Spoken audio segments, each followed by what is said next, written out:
앞에 나와서 또 찬양으로 또 영광 돌리려고 합니다. 주님, 저희의 예배를 받아주시고 또 그 예배를 통하여서 또 저희가 변화하는 모습을 통하여서 또 더욱더 하나님 나라에 쓰임받는 일꾼으로서 함께할 수 있는 저희 금당제일교회 성도들 될 수 있도록 도와주시옵소서. 오늘 듣는 말씀을 통하여서 또 얻는 또 깨달음으로 진정한 그리스도인 되게 하여 주시고 저희 부족함을 채워주셔서 또 저희 아픔도 하나님께서 채워주셔서 더욱더 하나님만 의지하는 삶을 살아가기를 원합니다. 예수 그리스도의 이름으로 기도드립니다. 아멘. 신실하게 진실하게 찬양하겠습니다.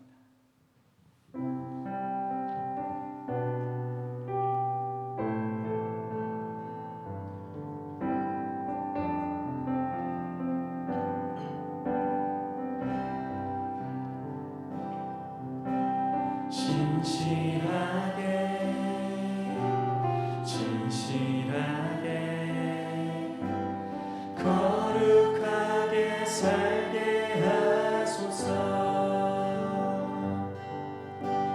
진실하게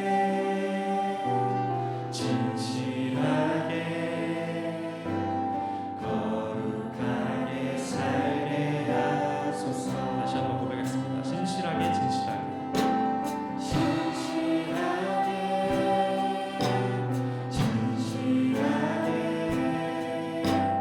거룩하게 살게 하소서.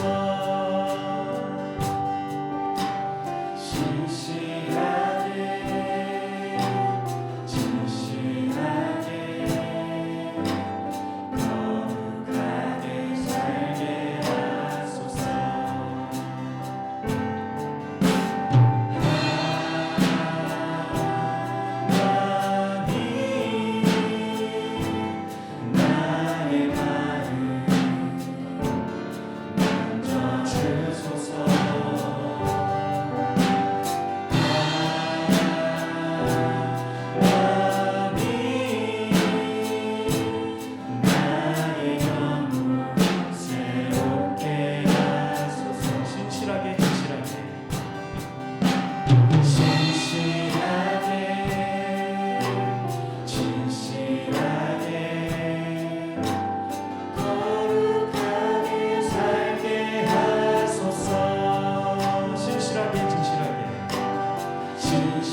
인도하소서.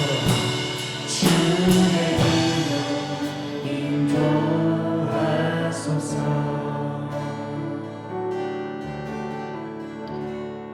할렐루야. 함께 감사함으로 찬양하겠습니다.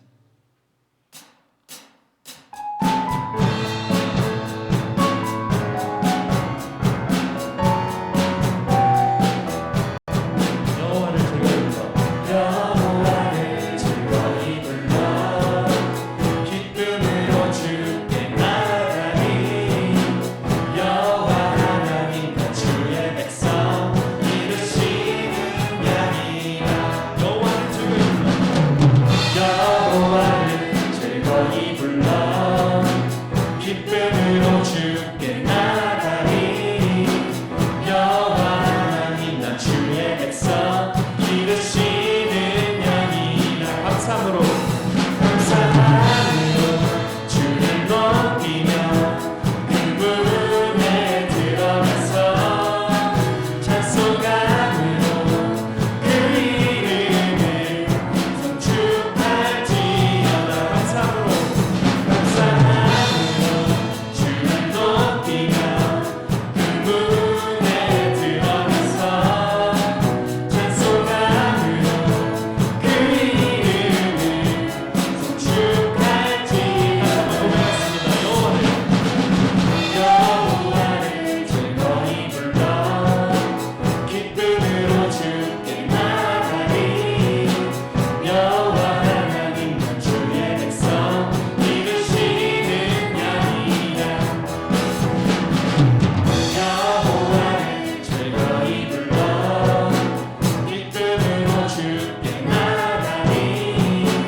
여호와 하나님 나 주의 백성 이루시는 양이라. 감사함으로 주를 높이며 그 문에 들어가서 찬송함으로 그 이름을 송축할지어다.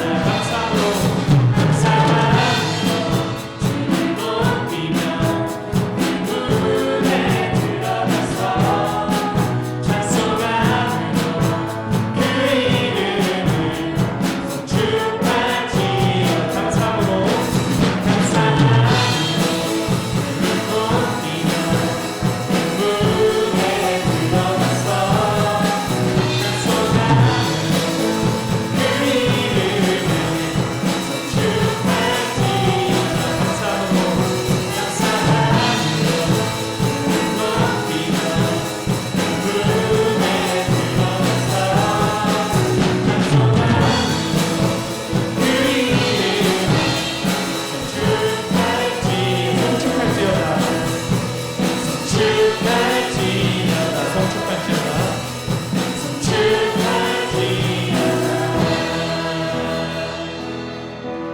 할렐루야. 아바 아버지 찬양하겠습니다.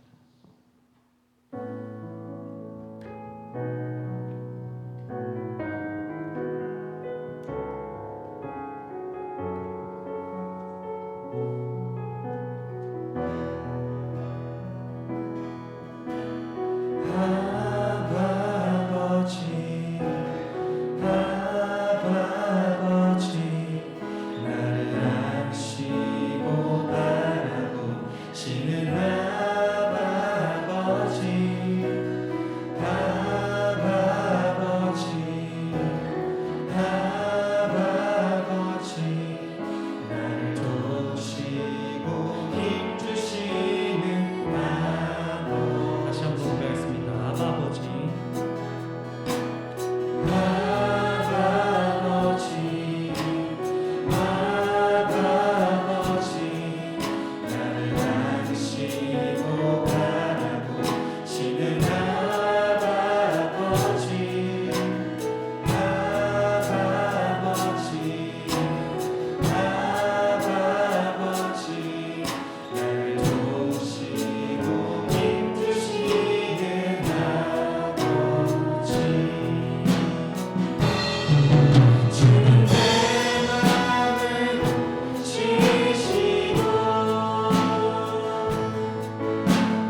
주는 내 맘을 고치시고 주는 내 맘을 고치시고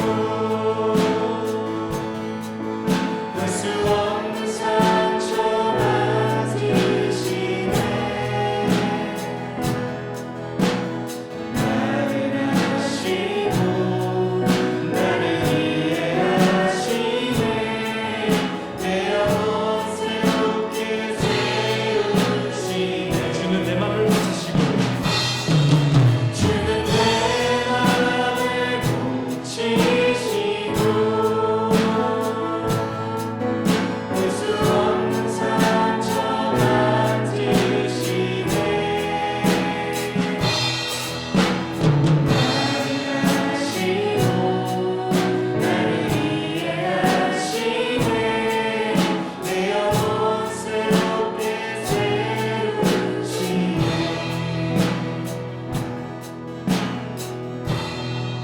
할렐루야.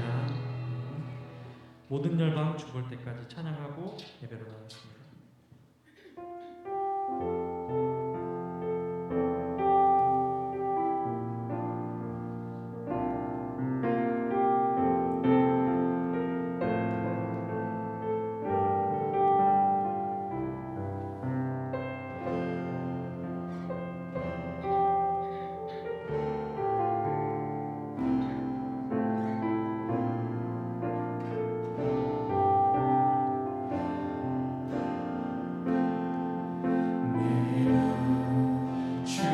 주의 영광을 보네 우리가 가운데 계신 주님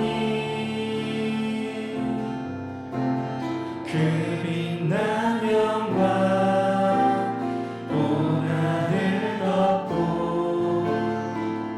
그 찬송 온 땅 가득해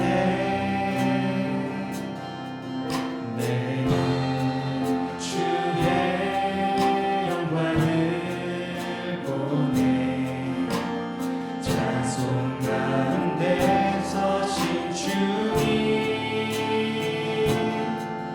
주님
전능하사 천지를 만드신 하나님 아버지를 내가 믿사오며 그의 비아들 우리 주 예수 그리스도를 믿사오니 이는 성령으로 잉태하사 동정녀 마리아에게 나시고 본디오 빌라도에게 고난을 받으사 십자가에 못 박혀 죽으시고 장사한 지 사흘 만에 죽은 자 가운데서 되살아나시며 하늘에 오르사 전능하신 하나님 우편에 앉아 계시다가 저리로서 산자와 죽은 자를 심판하러 오시리라.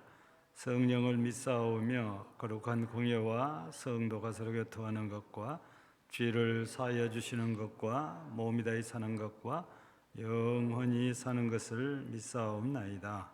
아멘. 찬송 569장입니다. 569장입니다.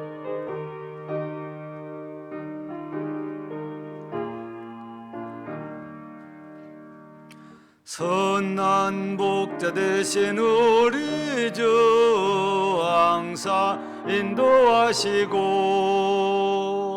푸른 풀밭 좋은 곳에서 우리 먹여주소서. 선한 목적 구세주여 항상 인도하소서. 선한 목적 구세주여 항상 인도하소서. 양의 분이 되신 예수여 우리 영접하시고 길을 잃은 양의 보리를 항상 인도하소서. 선한 목적 구세주여 기도 들어주소서. 선한 목적 구세주여 기도 들어주소서.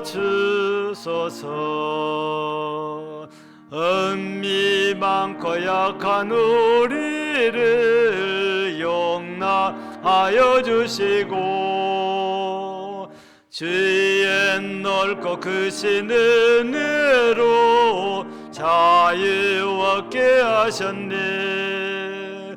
선한 목적 구세주여 지금 나아갑니다. 선한 목적 구세주여 지금 나아갑니다. 일찍 주의 뜻을 따라서 날아가게 하시고 주의 크신 사랑 베푸사 따라가게 하소서. 선한 목적 구세주여 항상 인도하소서. 선한 목적 구세주여 항상 인도하소서.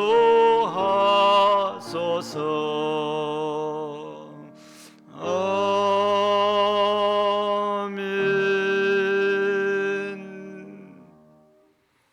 만왕의 왕이 되시고 만주의 주가 되시는 전지전능하신 하나님 우리 아버지, 오늘도 새벽부터 이 저녁 시간까지 역사해 주시고 은혜 주시는 그 놀라운 사랑에 감사드리며 모든 영광을 아버지 하나님께 올려드립니다. 이 시간도 하나님께서 역사하시되 성령으로 충만하게 역사하셔서 우리의 마음, 우리의 생각을 주장하시고 모든 예배를 주장하여 주셔서 오직 아버지 하나님께서 받으시기에 합당한 예배 되게 하옵소서. 영과 진리로 드려지는 참된 예배 되게 하옵소서. 또한 우리가 하나님께 예배를 드림으로 우리 하나님께로부터 내려지는 신령한 은혜들을 받아 새 힘을 얻게 하시고 새로운 꿈을 꾸게 하시고 새로 시작할 수 있도록 은혜를 주시고 새로운 지혜로 충만케 하소서.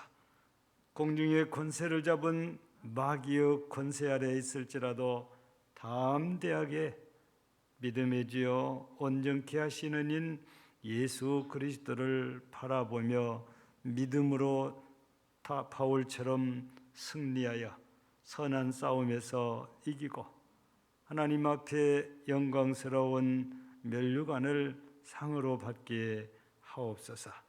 우리가 육신 가운데 있고 아직 땅에 있고 마귀의 권세 아래 있다 할지라도 언제나 성령으로 임마누엘 하시는 그 하나님과 함께 이 모든 사탄의 세력들을 이기고 미혹들을 뿌리치고 하나님의 거룩한 나라에 이를 수 있도록 성령이 인도하시고 도우시옵소서. 이 시간 예배도 갖가지의 사탄의 방해가 있을지라도 우리는 온전한 마음으로 주를 바라며 온전히 주님께 집중하여 예배드리며 말씀을 드리며 은혜 받는 시간, 내 자신을 더욱 믿음에 돈독히 세우는 은혜로운 시간이 되게 하옵소서. 예배를 주관하시는 우리 하나님께 감사드리며 모두에게 은혜 주실 하나님께 또 감사드리며 예수님 이름으로 기도하옵나이다. 아멘.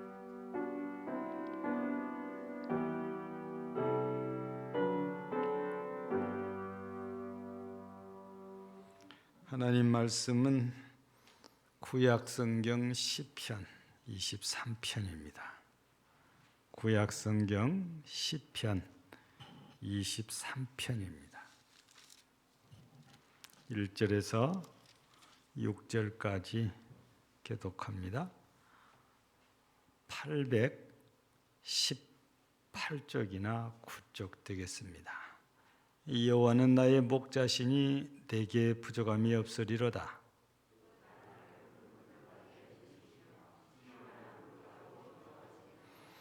내 영혼을 소생시키시고 자기 이름을 위하여 여기를 인도하시는도다.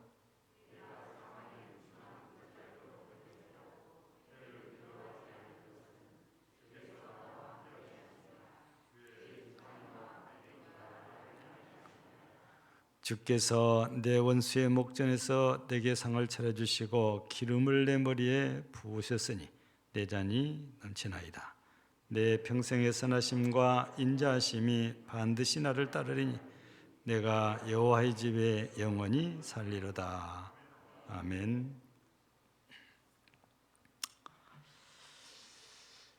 우리 시편 나면 제일 먼저 떠오르는 인물이 다윗이라고 할 수가 있죠. 시편이 이렇게 저자별로 이렇게 편집이 되어져 있어서 시편 저자가 다윗 한 사람이 아니고 여러 사람이긴 해도 가장 많은 분량의 시편이 다윗을 통해서 하나님께서 우리에게 주어졌기 때문에 시편하면 다윗을 떠오르고 잠언하면 솔로몬을 우리가 떠오르게 되거든요. 그런데 다윗의 시편 가운데에 119편이 있잖아요. 거기에 보면 이런 말씀이 소개됩니다. 105절에 주의 말씀은 내 발의 등이요 내 길의 빛이니이다. 그러니까 하나님의 말씀이 등이고 빛이다. 이런 말을 다른 말로 바꾸면 오늘 말씀에 목자가 양을 이렇게 인도해 가시는 것처럼 하나님의 말씀이 다윗을 인도해 주셨기 때문에 오늘 1절에서 여호와는 나의 목자시다. 이렇게 다윗이 고백을 하게 된 거지요. 우리는 다윗에 대해서 조금은 압니다. 이론적으로.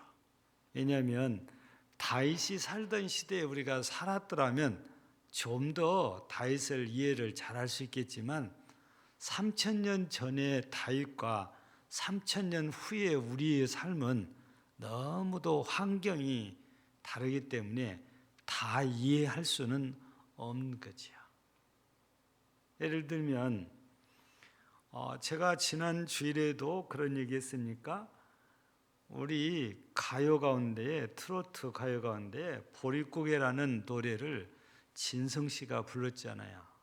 그 보릿고개라는 가사를 들으면 우리는 정말 가슴이 찡하고 눈물이 날라고 그래요. 근데 우리 선율이 대답이 아빠 뭐 저게 뭐야? 그러면서 나는 안동역 앞에서가 더 은혜가 되던데 그래요. 시대가 다르다 보니까 생각이 엄청 차이가 나요. 아무리 우리가 어렵게 살았다 할지라도 과거에 보릿고개라는 그런 말이 나오는 시절 먹을 것이 없어서 초근모피 풀뿌리를 캐먹고 나무 껍질을 벗겨서 삶아 먹은 이런 시대를 살아보지 않았기 때문에 이해가 잘 안 돼. 그래서 초근모피가 뭐냐는 겁니다. 그래서 풀뿌리와 나무 껍질을 초근모피라고 한단다. 아빠 그래? 그리고 아무런 감동이 없어요. 저는 그 노래를 들으면 꼭 옛날로 돌아가는 것 같아서 너무 마음이 아프거든요. 그러니까 다윗을 우리가 이해를 한다. 이거는 조금인 거예요. 그 시대를 살아보지 않았기 때문에.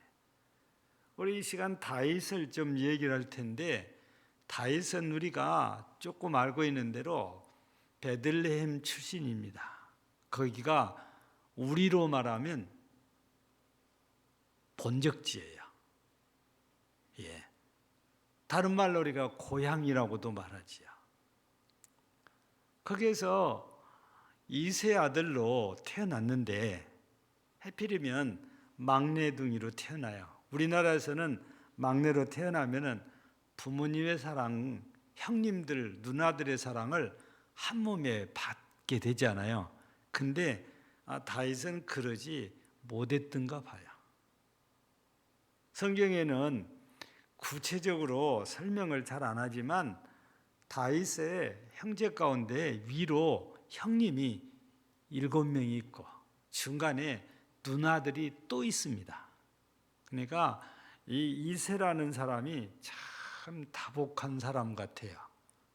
예.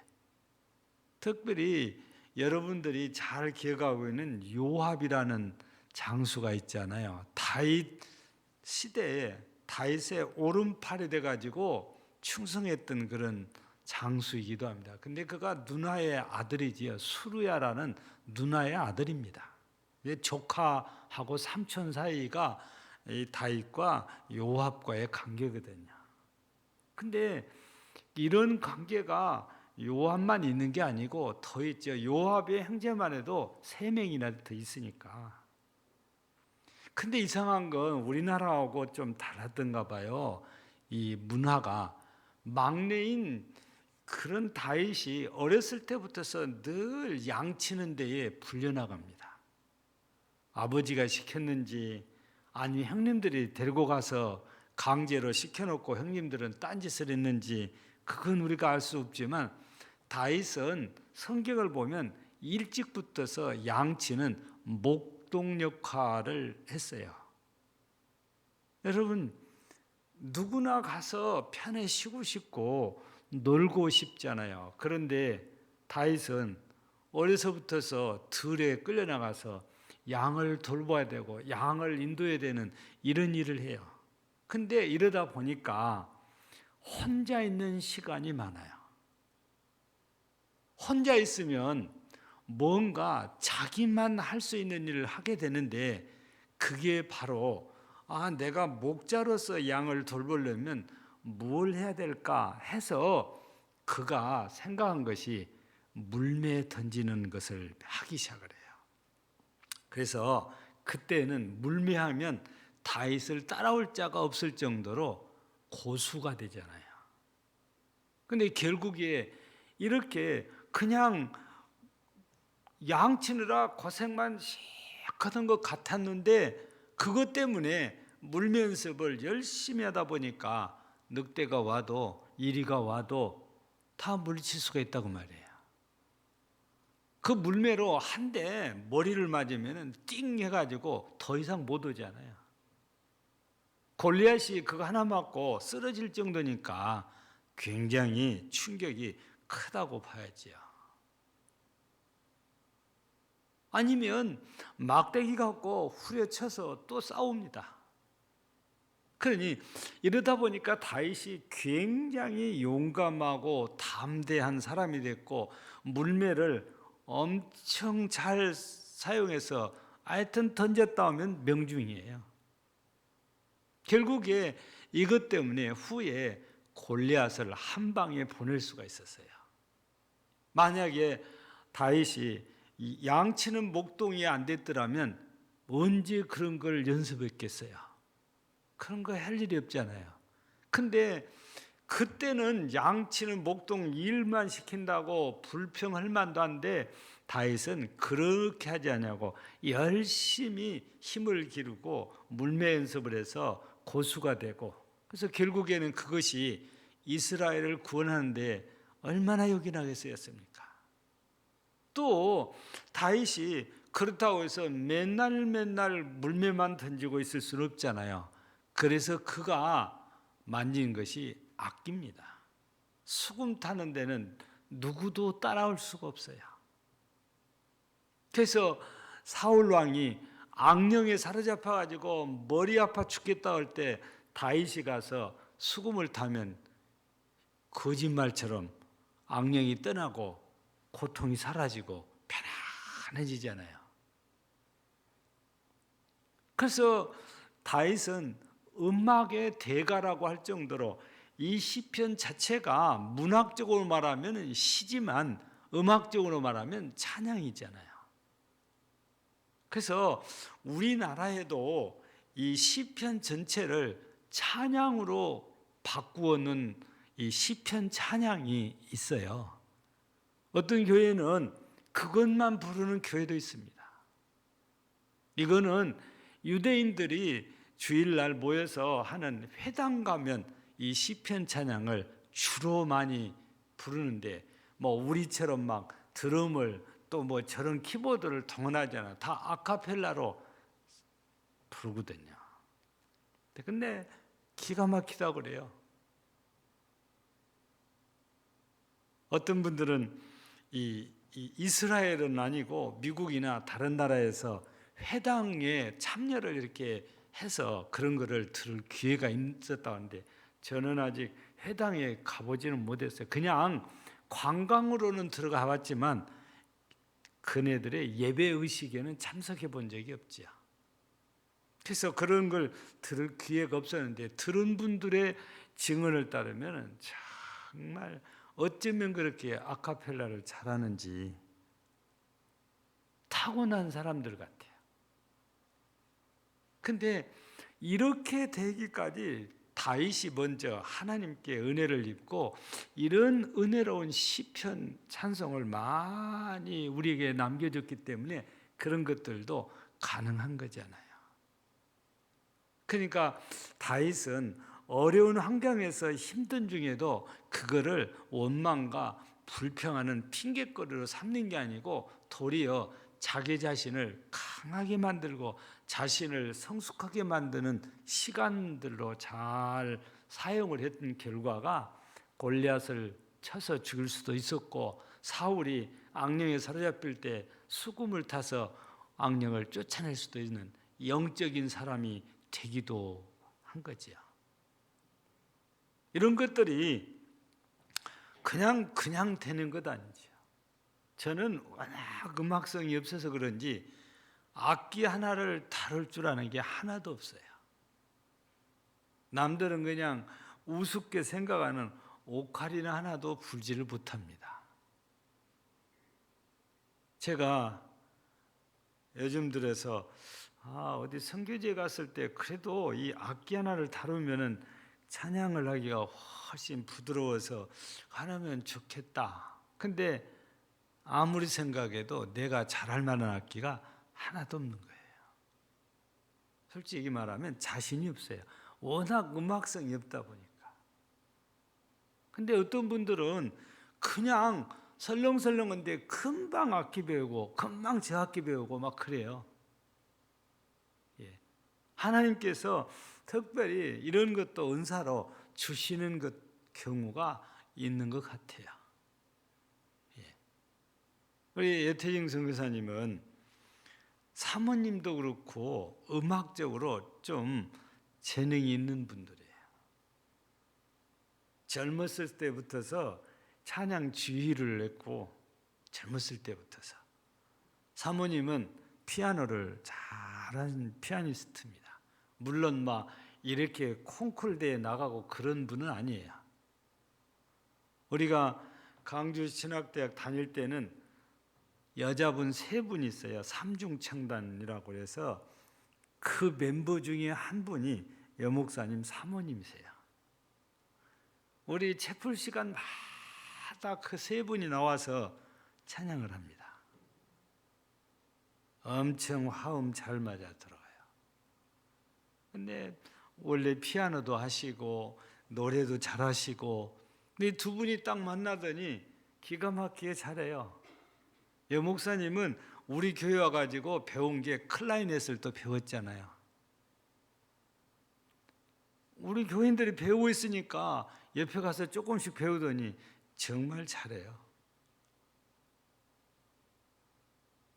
요즘도 악기 배운다고 일주일에 2번씩 선생님 만나서 배운다고 그러더라고요. 예.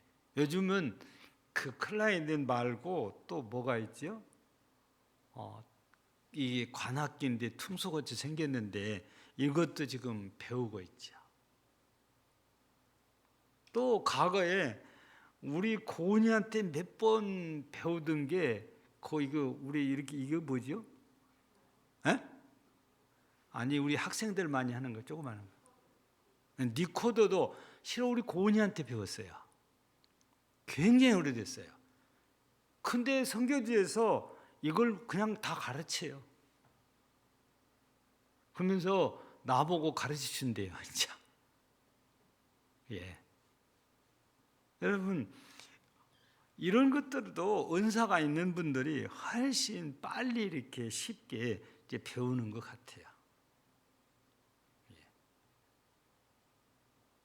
여러분, 다윗을 얘기로 다시 돌아오면은 다윗이 어렸을 때부터서 호의호식하고 편안하고 좋은 환경에서 자란 게 아니에요. 그런데 골리앗을 쳐 죽일 정도가 됐으면 이스라엘의 영웅이 됐는데 그 이유는 그러면 평탄합니까? 아니요. 사울의 시기 질투 때문에 다윗을 죽이려고 그러잖아요. 그래서 얼마나 또 쫓겨다니는 신세가 됩니까? 근데요. 하나님께서는 다윗을 신기하게 누구를 통해서든 어떤 방법을 통해서든 지켜주세요. 그래서 사울 왕에게 죽음을 당할 위기가 됐을 때에 누가 도와줍니까? 상상도 할 수 없는 일이에요. 사울 왕의 큰아들인 요나단이 나서서 다윗을 살려줍니다. 도와줘요. 인간적으로 생각하면 아버지하고 같은 편이 돼야 되잖아요. 근데 그러지 않아요. 하나님께서 신기하게 원수가 될 사람을 친구가 되게 가지고 지켜주시거든요. 한 번은 전쟁터에 나가가지고 이런 경우도 있어요. 이스라엘이 그때는 이겨야 되는데 패해가지고 어떻게든 이렇게 숨고 피해서 도망가야 되는데 길이 없는 거예요. 그래서 이리저리 둘러보니까 굴이 하나 보여가지고 그 굴 속으로 들어갔는데 신기한 일이 벌어진 거예요. 다윗 일행이 그 굴 속으로 딱 들어갔는데 갑자기 어디서 왔는지 거미들이 와가지고 그 굴 문 입구를 거미줄로 순식간에 다 막아버린 거예요. 근데 적군들이 와가지고 숨을 곳이 이거밖에 없다는 거예요. 가지고 이것을 조사해보자 하는데 옆에 사람들은 아니 그들이 이걸로 들어갔으면 어떻게 거미줄이 쳐져 있겠냐. 이 거미줄을 보니까 여기는 아니다. 듣고 보니까 그렇잖아요. 그래서 그냥 지나간 거예요. 하나님께서는 사람을 통해서만 다윗을 지켜준 게 아니고 미물 같은 거미를 통해서도 지켜주시거든요. 여러분, 이런 체험들을 다윗은 하면서 오늘 시편 23편 1절에 서 것처럼 여호와는 나의 목자시다는 말이 그냥 나온 말이 아니에요.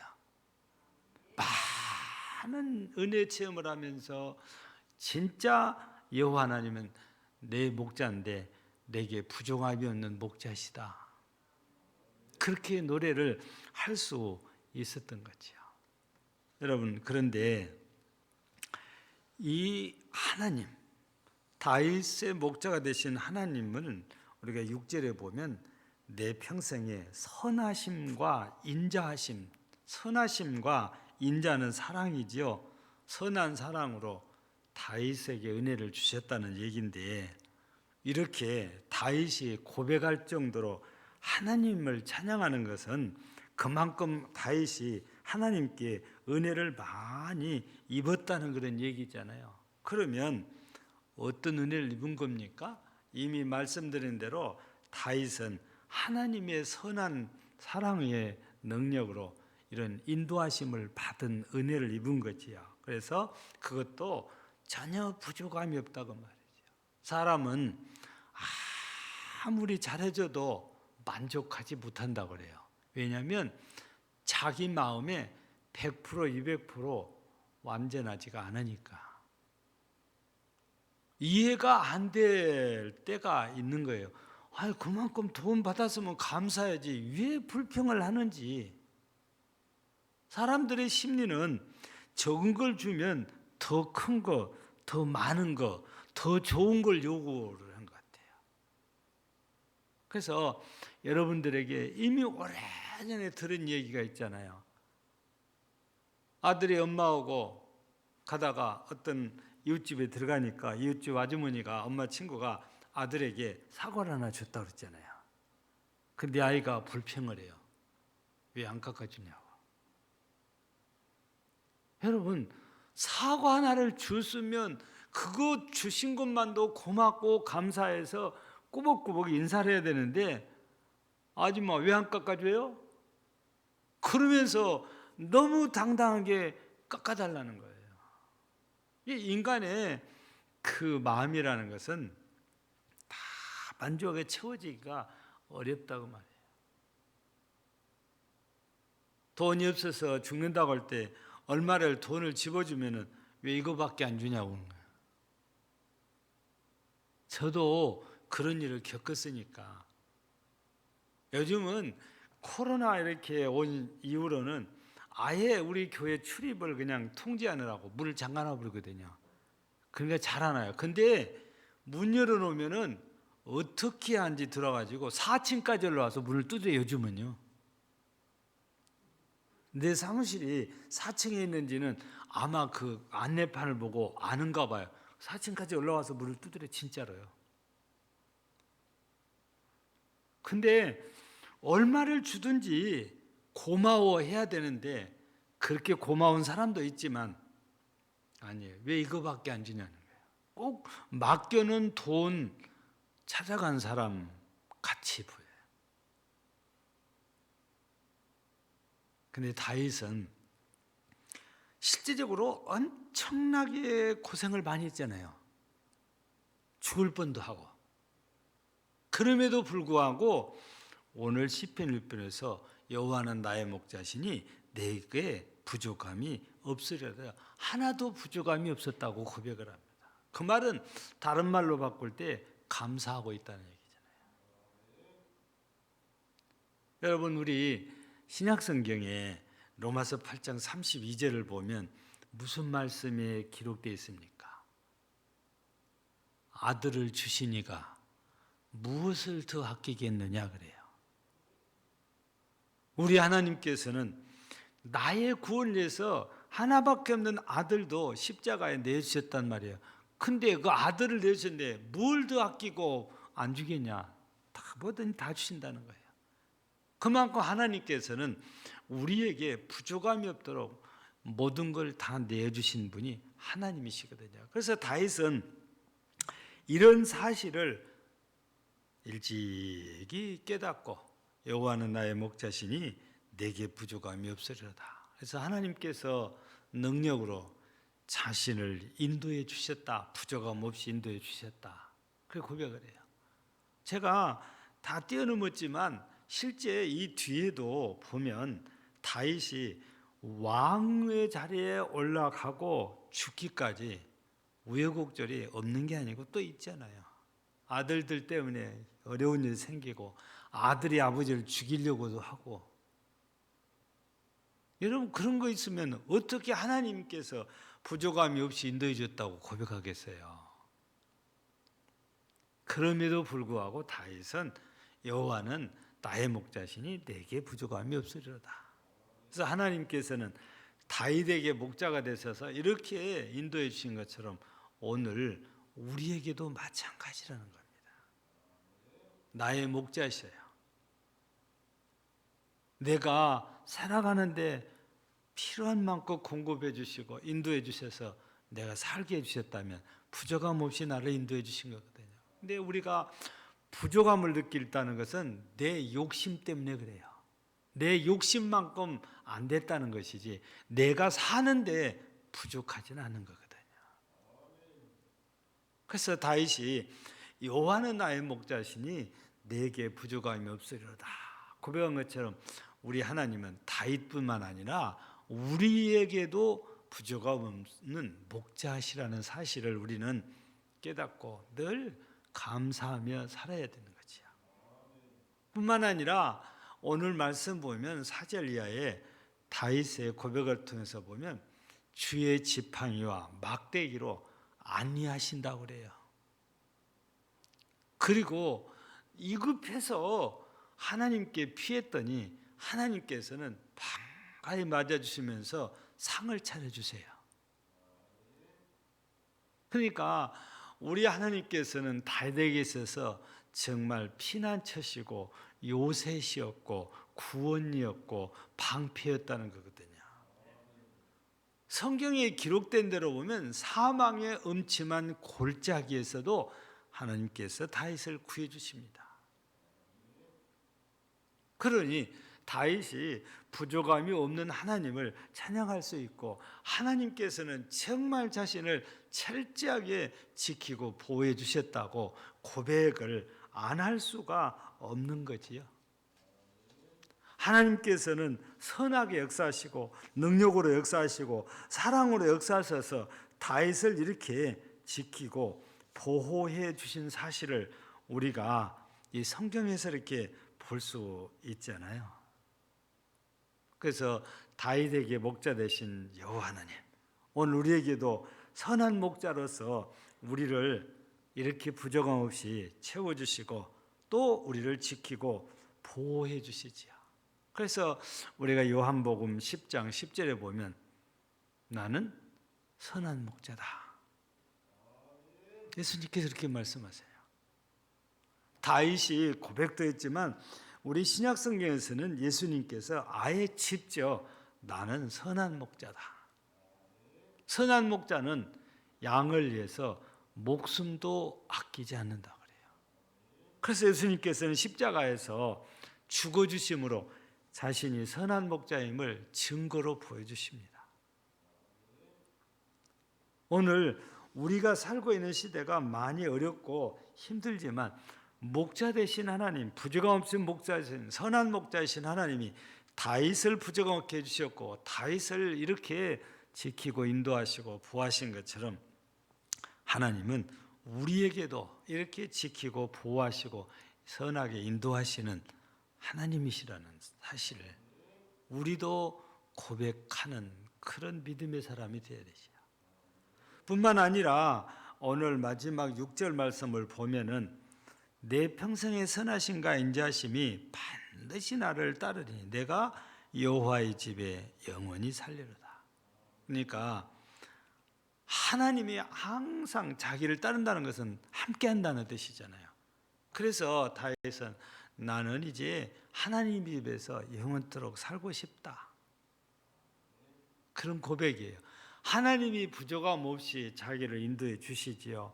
보호해 주시지요. 지켜 주시지요. 세워 주시지요. 그러니까 난 하나님 안에서 살고 싶다. 이렇게 고백을 한 거거든요. 우리는 어떻습니까? 아직도 하나님 안에서 이렇게 살고 싶은 것은 우리의 생각 이상한데요. 행동으로는 그것이 잘 안 된다고 말입니다. 다윗은요, 시편을 통해서 자기 마음을 이렇게 고백을 해요. 주의 궁정에서의 한 날이 다른 곳에서의 첫날보다 나은즉. 얼마나 주의 궁정이 좋은지, 다른 곳에서 첫날 산 것보다 이곳에서 한 날 사는 것이 더 좋다고 말해요. 얼마나 좋았던지 악인의 장막에 사는 것보다 내 하나님의 성전 문지기로 있는 것이 좋습니다. 문지기를 하더라도 나는 하나님의 집에서 살고 싶습니다.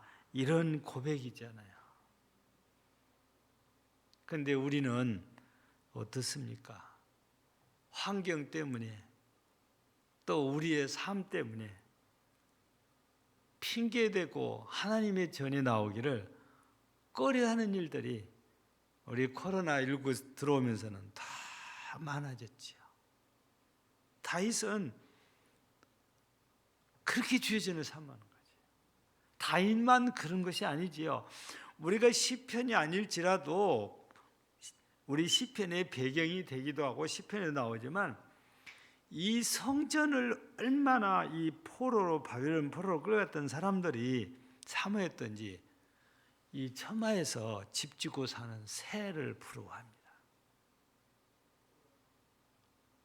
아니 새들도 성전 처마에서 집을 짓고 사는데 주여 우리는 언제나 주의 전으로 들어갈 수가 있습니까? 그래요. 이렇게 사모해요. 오늘 우리도 주의 전을 그렇게 사모해야 돼. 왜냐하면 하나님이 나를 이렇게 목자로서 인도해 주시고 나를 지키고 보호해 주시니까 그 하나님과 함께 한다면은 가장 안전하지 않겠습니까? 그래서 우리는 어느 누구보다도 주의 전을 사모함이 있어야 돼요. 예수 안에서 살려고 애를 써야 돼요. 그래야 보호를 받으니까. 우리 요한복음 15장도 보면 포도나무 비유를 통해서 포도나무에 붙어 있는 가지가 관리를 잘 받아서 열매를 풍성하게 맺힐 수 있다는 거잖아요. 이런 핑계 저런 핑계 대고 떨어져 나가면 글로서 생명이 끊어지는 거죠.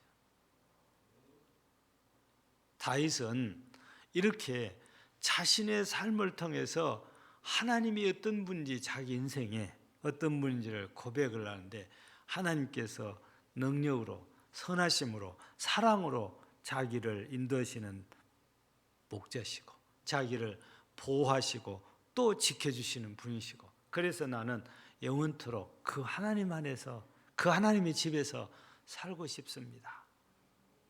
이렇게 고백을 했던 거죠. 우리도 마찬가지 아니겠습니까? 이 은혜를 체험한다면 다윗처럼 주여 나도 하나님 집에서 영원히 살고 싶습니다. 실은 우리 모두가 지금 사모하고 기대하는 것 중에 하나가 하나님께서 우리에게 약속을 주셨지요. 하나님의 나라를 믿는 우리에게 기업으로 주시겠다고. 그곳에 가면 다윗이 6절에서 고백한 것처럼 영원히 그곳에서 살게 됩니다. 근데 이 땅에 살 때부터서 그렇게 그것을 우리는 사모해야 돼요.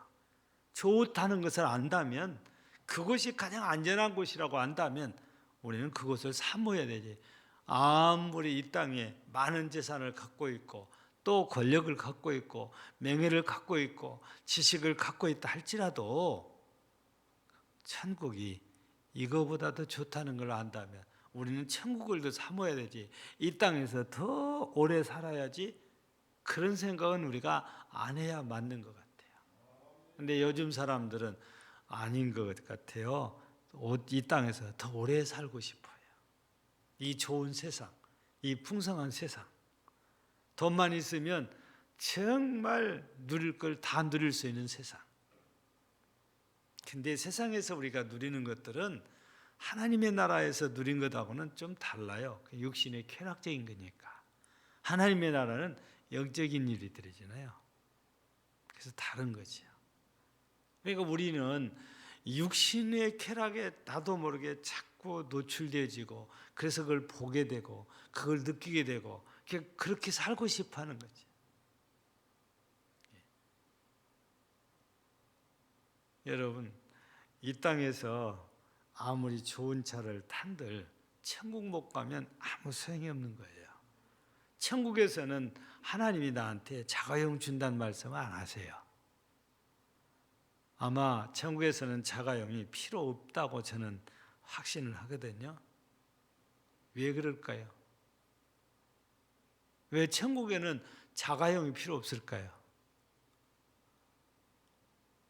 여러분, 부활하신 예수님을 여러분들이 생각하면 그런 게 필요 없어요. 뭐 우주선 타고 우주로 나갈 필요가 없어요. 예수님은 부활하신 후에는 그냥 순간적으로 가고 싶은 데로 가시니까. 엠마오에 계셨던 예수님이 금방 예루살렘에 계시잖아요. 근데 뭔 차가 무슨 필요가 있어요? 그냥 순간 이동이 되는데. 우리는 영적인 상태로 살아있는 사람은 변하고 죽은 사람은 부활할 때 영적인 상태로 부활하기 때문에 우리 지금처럼 문을 열어야 들어가고 차를 타야 멀리 갈 수 있고 그런 게 아니다 그 말이에요. 그러니까 하나님 나라 가면 이 땅에서 우리가 이거 좋은 건데 그런 게 별 필요가 없어요. 더 좋은 세상이잖아요. 예. 그래서 차별이 없는 세상이 천국 가면 다 실현되어 있어요.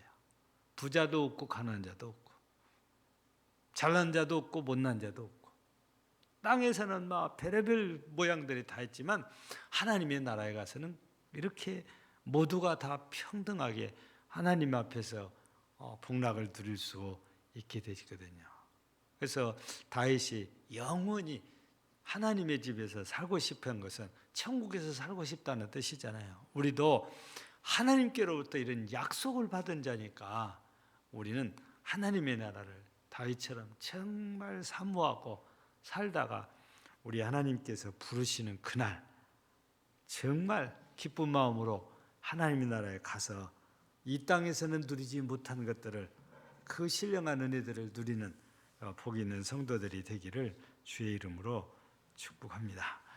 하나님 아버지, 오늘 저녁에 우리는 다윗을 통해서 하나님이 어떤 분인지를 우리가 또 짧은 시간에 깨달았습니다.